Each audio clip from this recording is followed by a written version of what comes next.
It has 18 colors, I believe. Oops. I bought it for 80k, or about less than $10, which is a pretty good deal.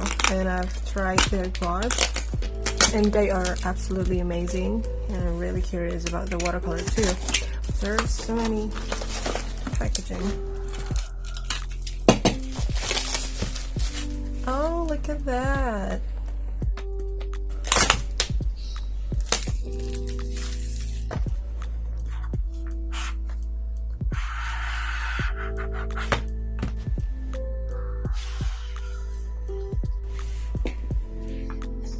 Look at the color gradient.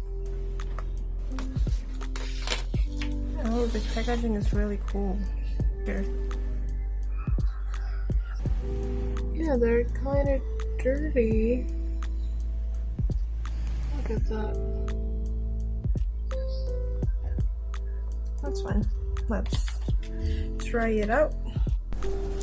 Okay, we will start from warm colors. The first colors would be the lemon yellow. Right off the bat, the color is really watery, but very vibrant, which is nice. And then we got gamboge over here. Weirdly enough, the next color is a bit thicker. Their consistency is a bit thicker than the first one.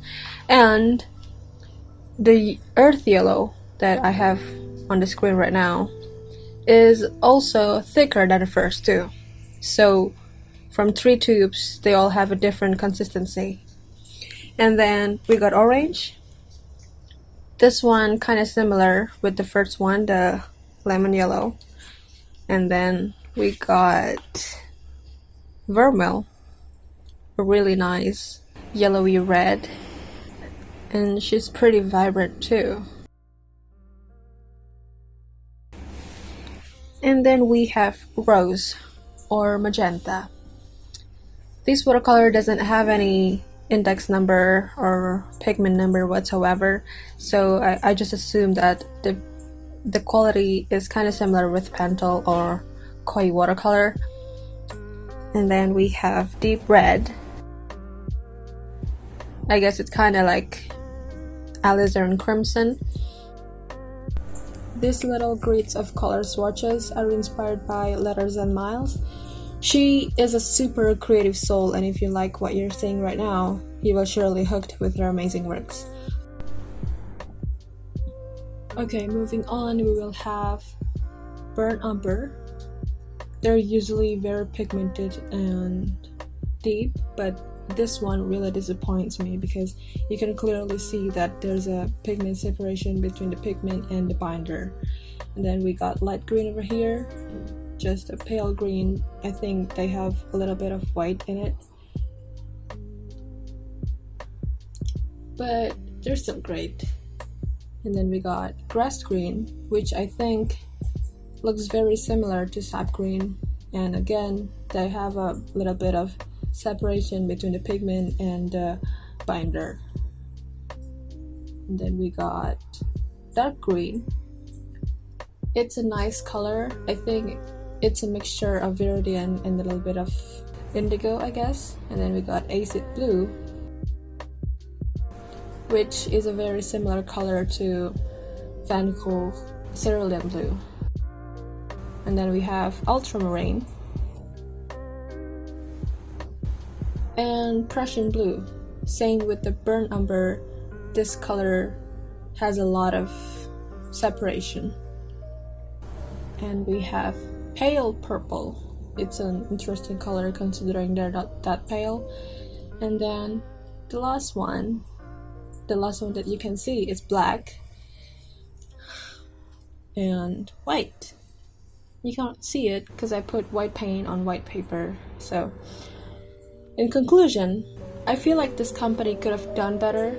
The colors and vibrancy is already really good and I quite like it, but this feels like they didn't do enough quality control to make sure every color has the same consistency and pigmentation.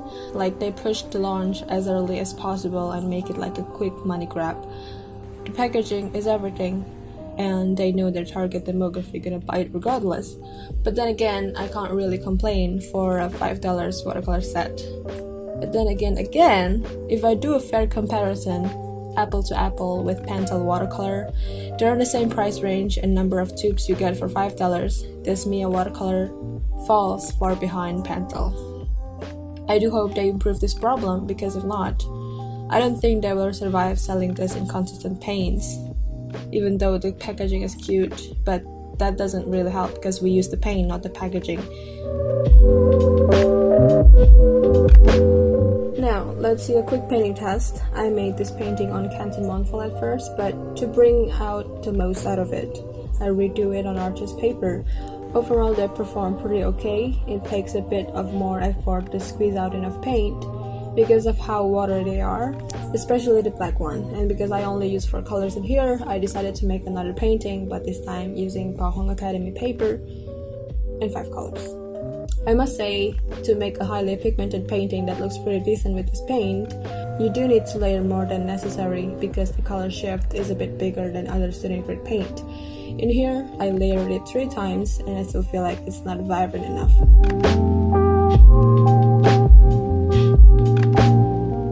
What do you think? Do you think it's worth it? Are you gonna buy it? Let me know in the comment down below. Alright, my name is Fitri and I will see you next Wednesday.